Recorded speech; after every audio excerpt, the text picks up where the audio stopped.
ಶ್ರವಣಬೆಳಗೊಳಗೆ ಬಂದಿದ್ದೀವಿ. ಶ್ರೀಮಠ ಇದು. ಸೊ ಊಟಕ್ಕೆ ಹೋಗ್ತಾ ಇದ್ದೀವಿ. ಇಲ್ಲಿ ಇನ್ನು ಮೇಲೆ ಬೆಟ್ಟ ಹತ್ತಬೇಕು, ಹತ್ತಿಲ್ಲ. ಶ್ರವಣಬೆಳಗೊಳದಲ್ಲಿ ಇವತ್ತು ನಾವು ಊಟಕ್ಕೆ ಭೋಜನಾಲಯಕ್ಕೆ ಬಂದಿದ್ದೇವೆ.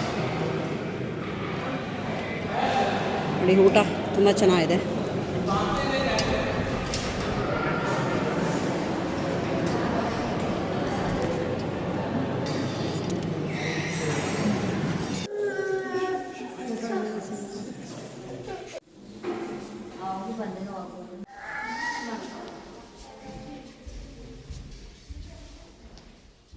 ಗೊಮಟೇಶ್ವರ ನೋಡೋಕೆ ಹೋಗಬೇಕು. ಶ್ರವಣಬೆಳಗೊಳದ ಗೊಮಟೇಶ್ವರ ನೋಡೋಕೆ ಹೋಗಬೇಕು. 650 ಸ್ಟೆಪ್ಸ್ ಇದೆ ಅಂತೆ. ಓ ಮೈ ಗಾಡ್, ಅಲ್ಲಿಗೆ ಹತ್ಬೇಕು, ಅಲ್ಲಿಗೆ ಹೋಗಬೇಕು.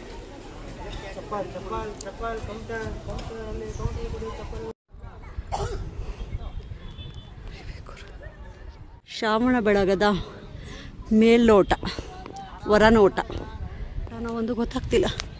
650 ಸ್ಟೆಪ್ಸ್ ಹತ್ತದು ಸುಮ್ಮನೆನಾ? ಕಷ್ಟಪಡೋಣ. ಜಯ ಜಯ ಜಯ ಶ್ರೀರಾಮ್, ಶಕ್ತಿ ಕೊಡಪ್ಪ. ನೋಡಿ, ಫೈನಲಿ 650 ಸ್ಟೆಪ್ಸ್ ಹತ್ಕೊಂಡು ಶ್ರವಣಬೆಳಗೊಳದ ಗೊಮಟೇಶ್ವರ ನೋಡೋಕೆ ಬಂದಿದ್ದೀವಿ. ಬಟ್ ಫೋಟೋ ವಿಡಿಯೋ ಎಲ್ಲ ಸ್ಟ್ರಿಕ್ಟ್ಲಿ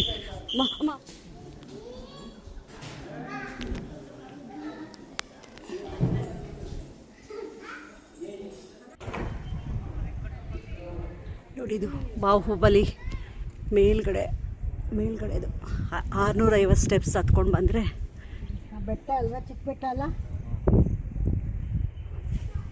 ಈ ಥರ ಕಾಣಿಸುತ್ತೆ.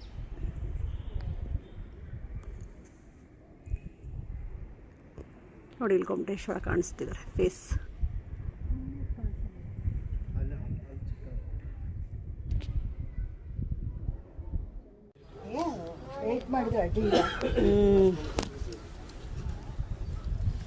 ಹೇಗೆ ಕಾಣ್ತಿದೆ ನೋಡಿ.